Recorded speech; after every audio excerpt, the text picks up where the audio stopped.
تیز رفتار سواری کیا ہو سکتی ہے؟ گھوڑے، موٹر سائیکل، کارز، جہاز یا ایروپلین۔ لیکن آج سے 1400 سال قبل ایک ایسی بھی سواری موجود تھی جس کی رفتار بجلی کی مانند تھی۔ اس بجلی جیسی تیز رفتار سواری کا نام براق تھا۔ وہ سواری جس پر بیٹھ کر نبی صلی اللہ علیہ وسلم سفر معراج پر گئے۔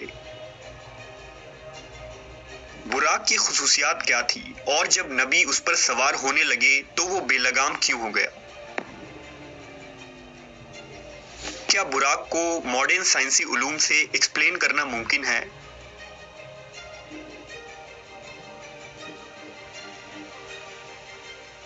واقعہ معراج تاریخ انسانی کا ایک ایسا حیرت انگیز اور انوکھا واقعہ ہے جس کی تفصیلات پر انسانی عقل حیران رہ جاتی ہے۔ اگر انبیاء کرام کی تاریخ کو دیکھا جائے تو معلوم ہوتا ہے کہ اللہ نے اپنے برگزیدہ رسولوں اور نبیوں کے ہاتھوں سے مختلف معجزات ظاہر کیے۔ ہر نبی کو اپنے عہد، زمانے اور علاقے کے مطابق معجزات سے نوازا گیا تھا تاکہ ان کے امتوں پر حق واضح ہو جائے۔ مثلاً حضرت موسیٰ علیہ السلام کی امت چونکہ جادو میں کمال رکھتی تھی، اس لیے خالق کائنات نے بھی اپنے نبی کو جادو کے ان کمالات کا توڑ کرنے کے لیے معجزات عطا کیے۔ اسی طرح حضرت عیسیٰ علیہ السلام کے دور میں طب کا بڑا چرچا تھا، لہٰذا حضرت عیسیٰ علیہ السلام کوڑھ کے مریضوں، اندھوں، یہاں تک کہ مردوں کو بھی زندہ کر دینے کی قدرت سے فیضیاب تھے۔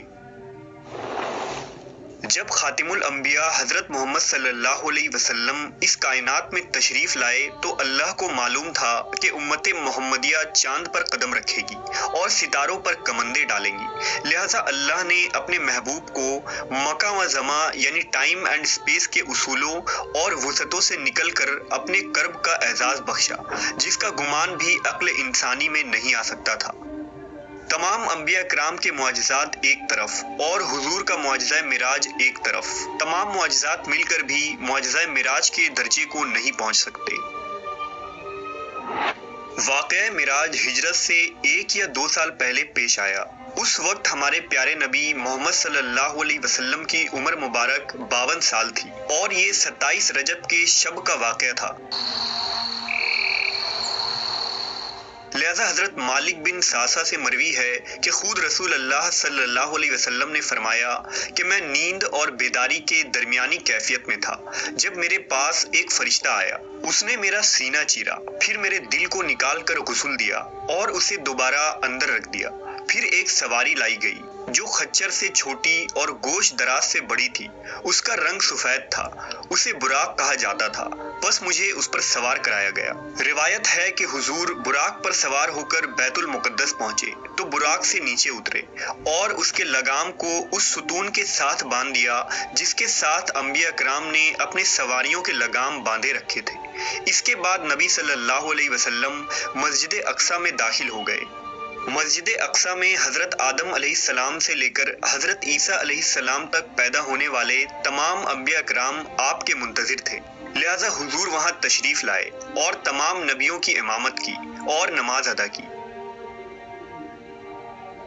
نماز سے فارغ ہونے کے بعد آپ دوبارہ براق پر سوار ہو کر آسمانی سفر پر روانہ ہو گئے۔ حضور نے براق پر سوار ہو کر 7 آسمانوں کا سفر کیا جہاں کچھ انبیاء کرام سے آپ کی ملاقات بھی ہوئی۔ پھر حضرت جبرائیل امین نے آپ کو جنت و جہنم کے کچھ منظر دکھائے اور پھر آپ اس سفر میں کائنات کے آخری حد سے بھی باہر سدرۃ المنتہا تک پہنچے جہاں آپ اللہ سے ہم کلام ہوئے۔ امت محمدیہ کے لیے روزانہ 5 نمازیں فرض کی گئی، شرک کے سوا تمام گناہوں کی معافی کا امکان بتایا گیا اور سورہ بقرہ کی آخری 2 آیات آپ کو تعلیم فرمائی گئی۔ اس سفر کے واپسی پر حضور اپنے مکان پر کچھ اس حالت میں پہنچے کہ روایات کے مطابق ابھی آپ کے گھر کی کنڈی ہل رہی تھی اور آپ کے وضو کا پانی ابھی تک آپ کے جسم مبارک سے ٹپک رہا تھا۔ معراج کے اس واقعے کو اللہ نے انتہائی تفصیل کے ساتھ قرآن مجید کی سورہ اسراء میں یوں بیان کیا ہے: پاک ہے وہ رات جس نے راتوں رات اپنے بندے کو مسجد حرام سے مسجد اقصیٰ تک سیر کروائی، جس کے ارد گرد ہم نے برکت رکھی ہے تاکہ ہم اسے اپنی کچھ نشانیاں دکھائیں، بے شک وہ سننے والا دیکھنے والا ہے۔ معراج کے اس عظیم سفر میں رسول اللہ صلی اللہ علیہ وسلم جس سواری پر سوار ہوئے تھے اسے براق کہا جاتا ہے۔ اب سوال یہ پیدا ہوتا ہے کہ براق کیا تھا؟ کیا یہ کوئی ایسی مخلوق تھی جو اس دنیا میں پائی جاتی ہے؟ علماء و مفسرین کے مطابق براق دراصل لفظ برق سے نکلا ہے۔ برق چمک کو کہتے ہیں، لہٰذا رسول اللہ صلی اللہ علیہ وسلم کی سواری کے لیے جو چیز پیش کی گئی تھی وہ انتہائی سفید و چمکدار اور روشن تھی کہ اس کا نام براق پڑ گیا۔ یہ بھی کہا گیا ہے کہ براق کو اس لیے براق کہا جاتا ہے کہ وہ برق یعنی بجلی کی چمک کے مانند اس کی رفتار ہے۔ روایتوں کے مطابق براق خچر سے چھوٹا اور گدھے سے بڑا تھا، اور جہاں اس کی حد نگاہ پڑتی تھی وہاں اس کا قدم پڑتا تھا۔ علماء کے ذہن میں یہ سوال بھی پیدا ہوا کہ اللہ نے حضور کی سواری کے لیے براق کا ہی انتخاب کیوں کیا، جبکہ وہ اس بات پر قادر ہے کہ بغیر کسی سواری کے آپ کو سفر کے تمام مراحل طے کروا دیتا۔ لہٰذا فتح الباری کے مصنف حافظ ابن حجر نے اس ضمن میں لکھا ہے کہ اسراء و معراج کے سفر میں سواری کے چناؤ میں بڑی حکمت ہے، حالانکہ اللہ اس بات پر بھی قادر تھا کہ اپنے نبی کے لیے زمین کو سکڑ دیتا، لیکن اللہ نے سواری کا انتظام اس لیے کیا تاکہ اللہ کے رسول کو انسیت و مانوسیت ہو، کیونکہ بادشاہ جب اپنے مقربین کو اپنے دربار میں بلاتا ہے تو اس کے لیے سواری روانہ کرتا ہے۔ کچھ علماء براق کو ایک جنتی جانور قرار دیتے ہیں جو خصوصاً معراج کی رات کو ہی حضور صلی اللہ علیہ وسلم کی سواری کے لیے اس زمین پر آیا تھا۔ لہٰذا امام ترمذی نے ایک روایت نقل کی ہے کہ جب جبرائیل علیہ السلام نے براق کی لگام تھامی اور رسول اکرم صلی اللہ علیہ وسلم کو اس پر سوار ہونے کی دعوت دی تو براق حضور کو دیکھ کر کانپ اٹھا اور بے لگام ہو گیا۔